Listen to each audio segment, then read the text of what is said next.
Hey guys, আজ আমি explain করব I am not a robot Korean ড্রামাটির 6 নম্বর পর্ব। এর প্রথম 5টি পর্ব যদি আপনারা এখনো না দেখে থাকেন তাহলে ডেসক্রিপশন বক্সে লিংক দেওয়া আছে, সেখান থেকে অবশ্যই আগের পর্বগুলো দেখে নেবেন। তো চলুন আর বেশি কথা না বাড়িয়ে শুরু করা যাক আজকের এক্সপ্লেন ভিডিও। শুরু করার আগে আমি রিফাত আছি আপনাদের সাথে, স্বাগতম আমার চ্যানেলে বিএম দা এক্সপ্লেনার। আগের পর্বে আমরা দেখেছিলাম কিম বুঝতে পেরেছে জিয়া তার চোখের সামনে থাকলে তার অ্যালার্জি প্রবলেম ঠিক হয়ে যাচ্ছে, এমনকি তাকে কোনো ইনজেকশনও ব্যবহার করা লাগছে না।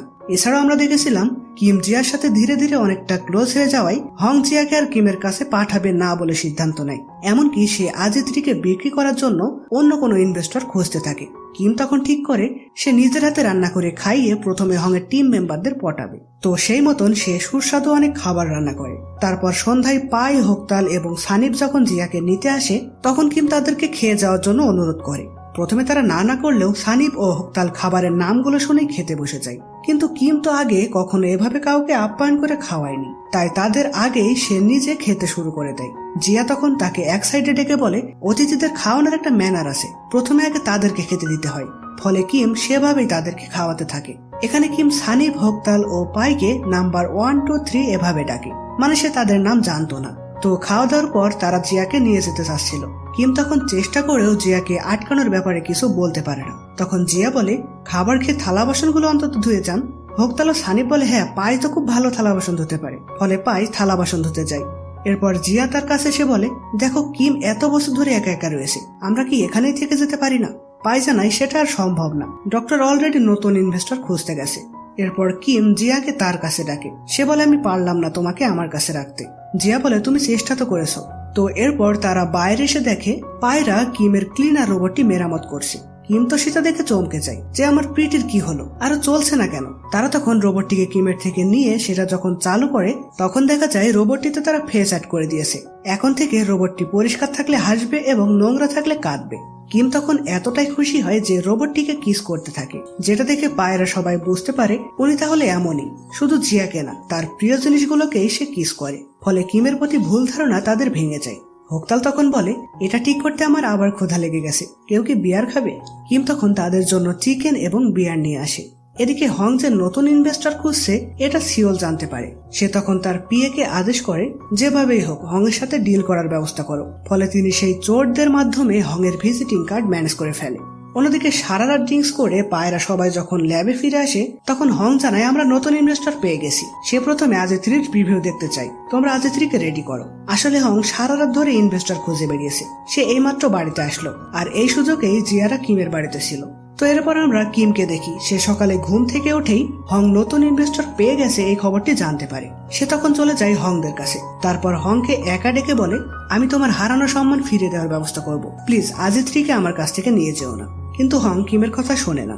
কিম তখন হংয়ের হাত চেপে ধরে আর দেখা যায় ধীরে ধীরে আবার তার অ্যালার্জি অ্যাটাক শুরু হচ্ছে। এখানে নিজের চোখের সামনে কিমের এমন অবস্থা হতে দেখে হং তো অবাক হয়ে যায়। তারপর কিম তাকে বাড়িতে নিয়ে গিয়ে ডক্টর ও এর সাথে কথা বলিয়ে দেয়। ডক্টর ও তাকে জানায় তোমাদের এখানে থেকে যাওয়া উচিত কেন জানো, কারণ তোমার তৈরি রোবট কারো জীবন বাঁচিয়েছে। এছাড়াও কিম তাকে নিজের মুখে সবটা বলে যে এতদিন কেন সে এত সেফটি নিয়ে চলাফেরা করেছে। তো কিমের সম্পর্কে সবকিছু জানার পরও হংরা আজিত্রীকে নিয়ে সেই ইনভেস্টরের উদ্দেশ্যে রওনা দেয়। যেতে যেতে হংয়ের বারবার কিমের কথা মনে পড়তে থাকে। শেষমেশ সে সিদ্ধান্ত নেয় তারা কোথাও যাবে না, তারা কিমের এখানেই থাকবে। এখানে জিয়া হংকে রিকোয়েস্ট করে আজিত্রীর জায়গায় তাকেই যেন আবার পাঠানো হয়, কারণ কিমের প্রতি তার মায়া জন্মে গেছিল। আর আজিত্রী যেহেতু এখনো ঠিক হয়নি তাই হংও তার কথা মেনে নেয়। কিন্তু এর ফলে পায় অনেক রাগ করে। সে বলে কিম যদি জানতে পেরে যায় যে জিয়া আসলে একজন মানুষ তাহলে কি হবে একবার ভেবে দেখেছেন? হং জানায় আজিত্রী ঠিক হয়ে গেলেই জিয়ার জায়গায় আজিত্রী থাকবে, আর আমরা অনেক দারুণ কিছু একটা করে ফেলেছি। যাই হোক না কেন আমি এর শেষ দেখতে চাই। এদিকে দেখা যায় হং এর নতুন ইনভেস্টর ছিল মূলত সিওলেরই লোকজন, আর হং যেহেতু তাদের ডিল ক্যান্সেল করে দিয়েছে তাই সিওলরা প্ল্যান বি কার্যকর করার সিদ্ধান্ত নেয়। প্ল্যান বি হলো তারা সেই দুইজন চোরকে দিয়ে কোনোভাবে আজিত্রীকে চুরি করাবে। তো যাই হোক হংরা ফিরে আসলে কিম তাদেরকে অগ্রিম 50 মিলিয়ন দেওয়ার একটি পেপার দেয়। হং তখন বলে তুমি আমাদের সবার ছোট, তাই আজ থেকে তুমি আমাদের ছোট ভাই। কিমের তখন রাগ হলেও সে কিছু বলতে পারে না। হং আরো জানাই তুমি প্রমিস করো আজিত্রীকে আর কখনোই টাচ করবে না, তবেই আমি এই ব্যাপারে সাইন করব। কিমের তখন খারাপ লাগলেও সে তাদেরকে কথা দেয়। তো পরের দিন কিম আদিত্রিকে নিতে হংয়ের ল্যাবে আসে আর আদিত্রির পরিবর্তে জিয়াই তার সাথে দেখা করে। কিম জানায় এখন থেকে রোজ আমি তোমাকে নিতে আসবো যাতে তোমার ব্যাটারি বেশি খরচ না হয়। এরপর সে জিয়াকে বলে আমি রিয়েলের সাথে এবার ডেটে গিয়ে আগের সবকিছু ঠিক করতে চাই, তারপর 3 নম্বর ডেটে আমি ওকে কিস করে বিয়ের জন্য প্রপোজ করতে চাই। কিন্তু এইসব ব্যাপারে আমার কোনো আইডিয়া নেই, কারণ আগে আমি কখনোই কাউকে কিস করিনি। ফলে হংরা এই নিয়ে চিন্তায় পড়ে যায় যে জিয়াকে তো কিম টাচ করবে না, তাহলে কিমকে কিস করার ব্যাপারে কে শেখাবে। জিয়া তখন সানহিকে ডেকে আনে, কারণ আপনাদের আগেই তো বলেছিলাম সানহি হলো প্রেম সম্পর্কিত গুরু। তো সানহি আসলে তাকে দেখে সানিপ ও হকতাল দুইজনই ক্রাশ খেয়ে যায়। সানহি তখন নিজেকে ইন্ট্রোডিউস করিয়ে তার কফি শপের কার্ডটি দিয়ে বলে এখানে অনেক ভালো কফি পাওয়া যায়, অবশ্যই চলে আসবে।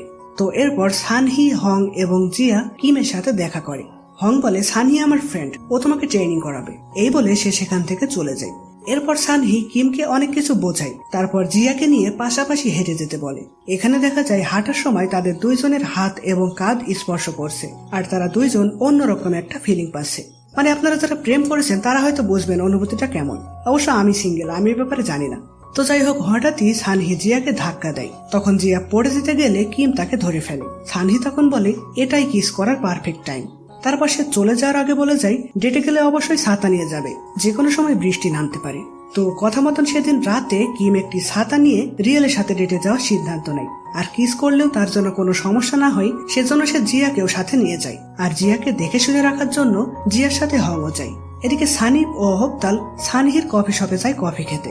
সানিপ বলে ওরা কোন জায়গায় ডেটে যেতে পারে। সানহি তখন জানায় যেখানেই যাক না কেন কোনো ভিড়ের মধ্যে ডেটে না যাওয়াই ভালো। কিন্তু এদিকে দেখা যায় কিম সেই ভিড়ের মধ্যে রিয়েলকে ডেটে নিয়ে গেছে। আর এটি হলো সেই জায়গা যেখানে সে জিয়ার সাথে এসেছিল। তো সেখানে জিয়ার সাথে সে যেই সব দোকানে গেছিল সেই একই দোকানে রিয়েলকেও নিয়ে যায়, কিন্তু রিয়েলের এসব একদমই পছন্দ হয় না। অন্যদিকে সানিপ ওয়াশরুমে গেলে সানহি হকতালকে অনেক প্রশংসা করে, যেন মনে হতে থাকে সে হকতালকে দেখেই পছন্দ করে ফেলেছে। তো এদিকে আকাশে মেঘ হতে শুরু করে এবং বৃষ্টি নামবে বলে মনে হয়। হং তখন জিয়াকে রাস্তার পাশে দাঁড় করে রেখে ছাতা কিনতে চায়, কিন্তু ছাতা নিয়ে পেমেন্ট করতে গেলে সে লক্ষ্য করে দীর্ঘ লাইন লেগে রয়েছে। আর এদিকে রিয়েলকে কেউ একজন ফোন করলে সে কিমকে বলে আমার একটা আর্জেন্ট কাজ এসে গেছে, তুমি কিছু মনে করো না, আমাকে এখনই চলে যেতে হবে। ফলে সে চলে যাওয়ার একটু পরে দেখা যায় বৃষ্টি নামতে শুরু করে। এখানে হং তো জিয়ার কাছে নেই, তাই কিম তখন তার কাছে থাকা ছাতাটি নিয়ে গিয়ে জিয়ার মাথার উপরে ধরে।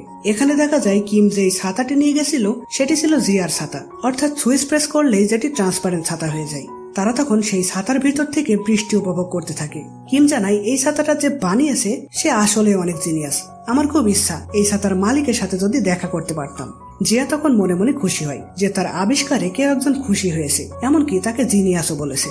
তো হঠাৎই পাশ দিয়ে যাওয়া একজনের সাথে ধাক্কা লেগে জিয়া পড়ে যেতে থাকে। কিম তখন তাকে ধরে ফেলে। আর এই মুহূর্তটা ঠিক আগের দিনের মুহূর্তের মতন ছিল। তারা দুইজন দুজনের দিকে এক দৃষ্টিতে তাকিয়ে থাকে। জিয়া তখন নিজের অজান্তেই বলে ফেলে এই সময়টাই কিস করা সঠিক সময়। এই বলে সে ছাতাটিকে ট্রান্সপারেন্ট অবস্থা থেকে নর্মাল করে সে নিজেই কিমকে কিস করে। আর এখানেই 6 নম্বর এপিসোডটি শেষ হয়। তো গাইস, কেমন লাগলো আজকের ভিডিওটি অবশ্যই কমেন্টে লিখে জানাবেন। আর পরবর্তী এপিসোডগুলোতে কি কি হতে চলেছে সেটা জানতে অবশ্যই আমাদের চ্যানেলটি সাবস্ক্রাইব করে আমাদের সাথেই থাকবেন। তো দেখা হচ্ছে পরের ভিডিওতে, ততদিন পর্যন্ত ভালো থাকবেন, সুস্থ থাকবেন, বাই।